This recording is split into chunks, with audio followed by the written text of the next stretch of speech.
Okay, to disable emergency alerts in a Samsung Galaxy phone, go to Settings, tap Notifications, scroll down to Advanced Settings, and then scroll down to Wireless Emergency Alerts. Now with the top toggle switch, you can allow alerts or disable all alerts.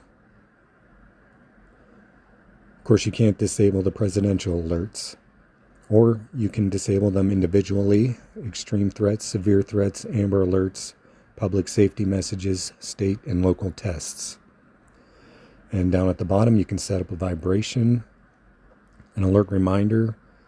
You can set up to hear the alerts in Spanish if possible, and set up text to speech. That's all there is to it. Thanks for watching.